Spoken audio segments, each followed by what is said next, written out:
Dragon Ball Super Volume 24 is upon us. It's coming out April 4th, Friday. And let's talk about it. I'm going to do a deep dive on this illustration, essentially giving you all the information, right? And just give a couple of my opinions or my theories of what's going to happen in the next coming chapters of Dragon Ball Super. Now, this part right here, you don't really need to worry about. It's just advertisement for Dragon Ball Super Divers, which is a continuation of Super. I'm not Super. Dragon Ball Super Heroes, like heroes, superheroes, right? So all this is just advertisement. Really, nothing special here, right? All this right here just translates to just talk about the date is coming out. All this is talking about is just promotional thing for the illustration, just saying that the hot new illustration or something along the lines of that. All right. Now, this is interesting right here. This is the part that we really need to focus on, right? It says written by Akira Toriyama slash Toyotaro. So I'm guessing before Akira Toriyama passed away, he still has some manuscripts of what the future arcs of Dragon Ball is going to be. So I'm guessing Toyotaro isn't fully on the wheel yet, right? He still has some of Akira Toriyama's notes that he's going off of for these future chapters.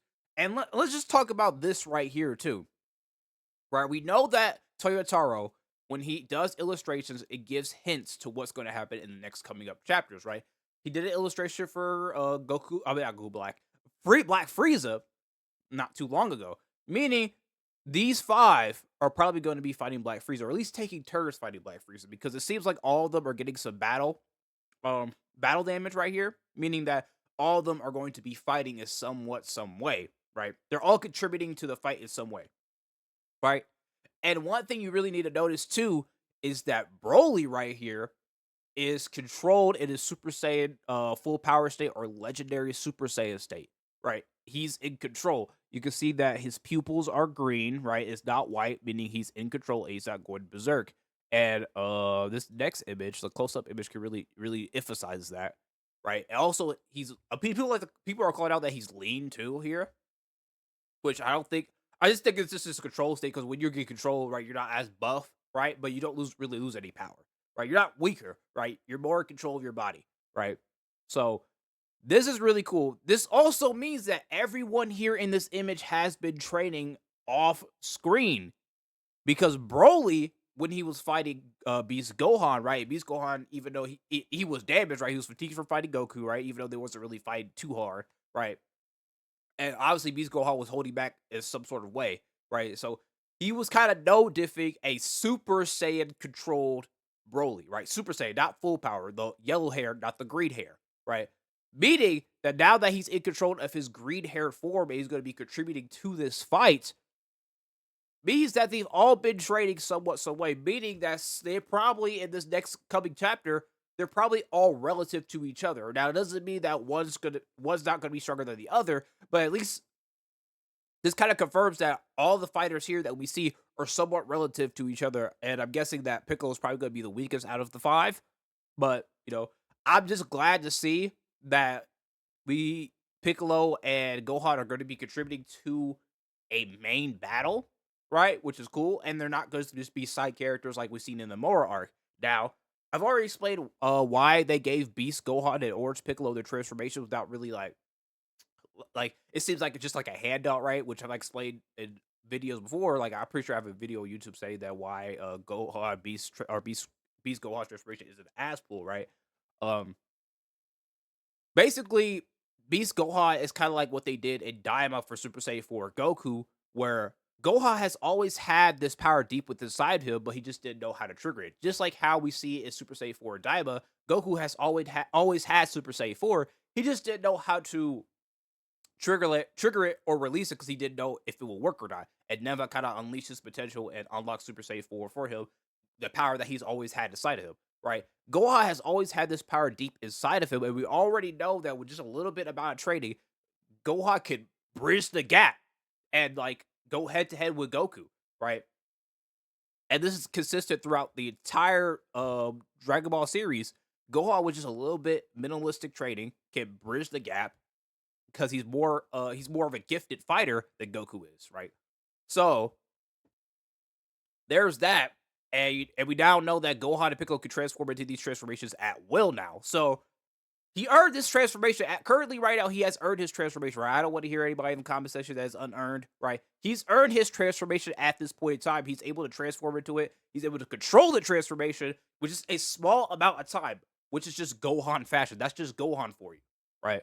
But yeah, what I think is going to happen for the future in these next coming up chapters is all these people, right, that you see here are going to be contributing to the battle against Black Frieza. They're all going to be taking turn fighting Black Frieza, right?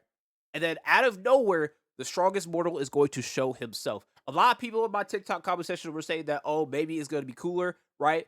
And this will be probably a cool moment in time to introduce Cooler into the series, right?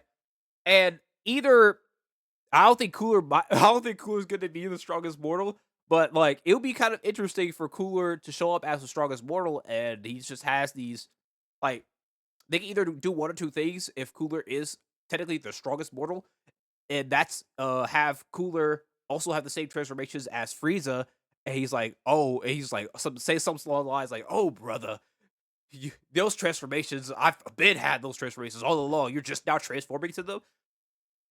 You never were the training type." Like he says something like that, which I think that would be kind of cool, right? And we already have a golden Cooler inside of Heroes, so they could implement that into the main series, right? It could work, but what's most likely going to happen is I think there's going to be a flashback, right? If it's going to be focused on fighting Black Frieza at the beginning of this arc, right? There's probably going to be a flashback of Frieza's. I think we're going to be getting background of Frieza's family history, right? Basically, going over his planet, have a background of or have a flashback of Cooler. Sorry, I burped.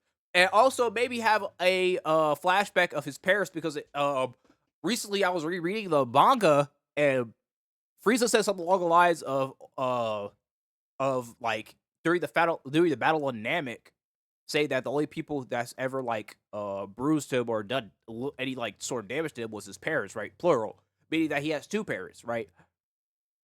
Which is I think that's pretty cool. So like if we see like some more background history of Frieza's family, and again, I feel like Dragon Ball in the series is going in that direction due to the fact that we got Daima, and coming from Daima, that we got the information from the Demon Realm, the background history of the Demon Realm, right? The only thing that would really tie up everything is if we got some background story of how the universe used to be back in the day, and on top of that, some background history of Otherworld, maybe, and Zeto's palace and the realm where the angels reside at, right? So that way we can see how they interacted with the Kais and how they made the agreement of the hierarchy, right? Because it's like a trifecta. We have God, Destruction, Kai, and Attendant, Whis, the angels, right?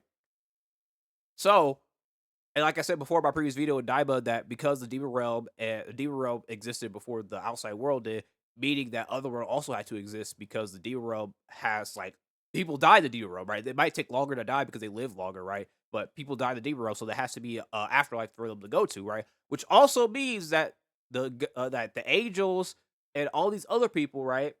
The Zito and like what I'm saying, they existed too. I'm not too sure if the gods of destruction existed. I'm thinking like the angel. Well, I'm thinking right. What has happened is that, and I'm kind of just rambling on here, but I'm just kind of getting my ideas right. But like, once the angel and Super Majin, once the Kai's and Super Majin got everything situated in the universe, the angels came and intervened and kind of like say like without creation there must be destruction, right? And they probably served someone like Zeno or Zeno during that time. And so they started appointing people who were in the demon realm to be gods of destruction, right? So that way there's balance of creation and destruction because you can't have creation without destruction, according to Beerus, right? So I'm guessing that something along the lines happened. So like we need like a story about the angels and Zeno and that realm and that palace, right? To kind of tie in all the open knots that we don't understand about Dragon Ball as a whole in the cosmology wise. So, but then after that, we could probably get like a Saiyan Civil War arc, and then like also like the Guardian of Earth. We still don't know there's four Guardians of Earth that we don't know before Kami, right? The Kami that we see today or that we know today, right? I also want to know that background story too because like the God of Earth or the Guardian of Earth doesn't have God Ki, but they can sense God Ki. And that's obviously evident with Piccolo when he saw Kai when he like uh he couldn't really sense Shin, but he knew that Shin was strong. So but yeah, that's just my theory on what's gonna go forward if they do decide to go this route and start explaining like lore behind stuff. But yeah, I do believe everybody you see in this picture is going to be contributing. All right, is going to be contributing to the fight with Black Frieza, and then the strongest mortal is going to appear. Right, and a lot of people say that it could be cooler. I don't think it's really going to be cooler, but I think cooler is probably going to be mentioned in this arc if it's going to be focusing on Black Frieza as the main antagonist, or I guess the first antagonist, and then the main antagonist comes later, which is going to be the strongest mortal. Right, because Oracle Fish has not confirmed who the strongest mortal is. Right, so I do feel like they're going if it's focused on Frieza at first, they're going to go over Frieza's background, going to talk about the history of his family, right? Who is probably going to be mentioned in this arc, and then the strongest mortal is probably going to appear. We don't know who it is or what it is. I still don't know what it could possibly who the strongest mortal could possibly be, right? And also a lot of people are saying like, where's Granola? Like, if the strongest mortal does appear and they're trying to fight everybody, and everybody's trying to fight, Granola is probably going to show up somehow, some way. Along with his Namekian friend, and he's probably gonna be the backline for support.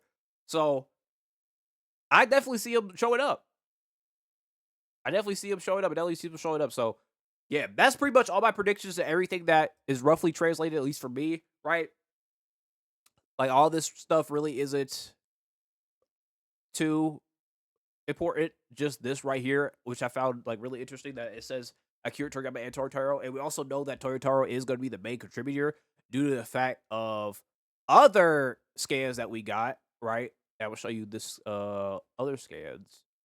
Right, based off of the Dragon Ball Hero scans. Right, and these scans right here, this literally translates to this literally is a rough translation. Like, I'm just gonna give it rough translations, but like when he was writing the victory mission, because in the victory mission, Toyotaro is the main contributor. It straight up says the author of Dragon Ball Super, Toyotaro. Same for this translation right here. So it says it twice. It says it twice. So yeah, I'm guessing. So I'm guessing based off of this information that Toyotaro is just going off of some manuscripts that Akira Toriyama probably had for the manga, and that's pretty much it. So it's not going to be 100%. So at least the super manga is going to be 100% Toyotaro's work, but Toyotaro is going to be the main contributor, going just expanding the ideas that Akira Toriyama had. So now that we have 100% confirmation that it's Toyotaro running everything, I think this is going to be fire. I think we should have no worries about the writing of everything. Dragon Ball AF was good. If you know Dragon Ball AF, right? Toyotaro was the one who created Dragon Ball AF, which is why he's in the position he is in today. And you can really kind of see he did take a lot, like all the things that Toyotaro has contributed were ideas originally from Dragon Ball AF. So, but yeah, that's pretty much everything. Let me know what your guys's theories are in the comments of who the strongest mortal is, or how this arc is going to go down. But yeah, I see you guys on the next video. Peace. Let me know what should I talk about next.